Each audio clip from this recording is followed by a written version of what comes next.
Welcome back to the channel. Today I'm going to give out some horse racing tips focusing on the card at Beverley this afternoon, which I'll be attending in person. The going's good to firm, it's just quickening up and it's pretty sunny out, so we should be pretty much racing on the faster side of good most of the days racing. And we're going to start off in the 210, which is a very complicated 2-year-old race. We've got about 5 horses in the betting which are between 4 to 1 and 11 to 2, so it's going to be pretty hard to find the winner, but I think I found an interesting each way play. But of course with these 2-year-olds it's always worth watching them in the paddock and going down to the start at Beverley. Beverley's quite a unique track. It's downhill all the way down to the 5 furlong start, and we've got a lot of roaming cows on the westward. So last week when I was there in person, some 2-year-olds seeing a cow for the first time lit up, bolted down to the post, and the chance was gone from there. So it's always worth watching them, how they behave, how they get down to the start, and I probably wouldn't be placing any bets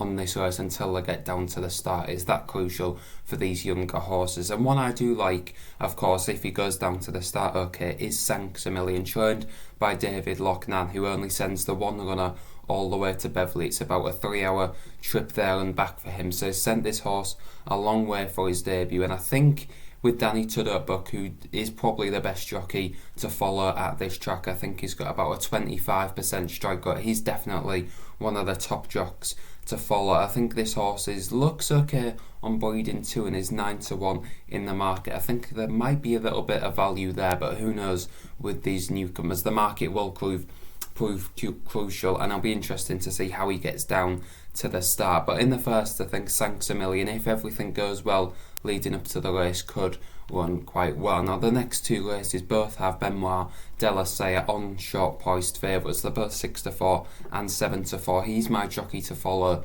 for the season. He just won the Victoria Cup at Ascot at 16 to 1. He's a very polished jockey for his £7 claim, and I'd expect at least one of these to go and bang in. I'm not sure about betting angles. This 240 is a pretty poor race, to be honest.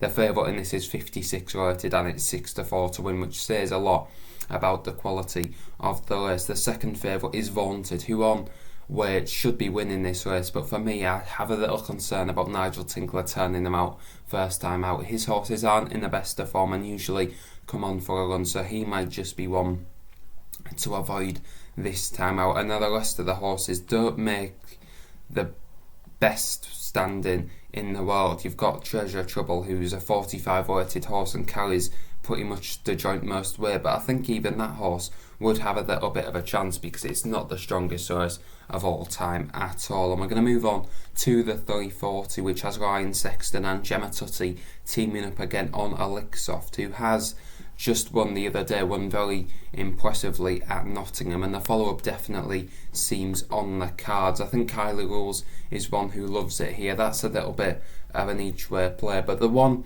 I'll probably be backing 2 in the race, but one at a big price is Cody Moore, who has ran very well here before. He's won here a couple of times over shorter, and I think under Jason Hart he's had the recent comeback run. That was a pretty poor run, but I think he definitely needed the run. He weakened late home that day, and if you can step forward from that, I think under Jason Hart in stall 3 he can get out and make all. And if this horse gets a loose lead and a easy lead out in front, and I think this horse might be hard to peg back. It's 28 to 1. You're obviously playing your chance with that, but I think at 28 to 1 this horse might just be able to get loose off the front end. There's a few hold up horses here, so the pace might be easy out in front, and he might just be able to hold on to a place in this 13 runner race. Now the final race that I'm going to preview is the 410, and I think Anamato, I bet on this horse last time, and to be honest he disappointed me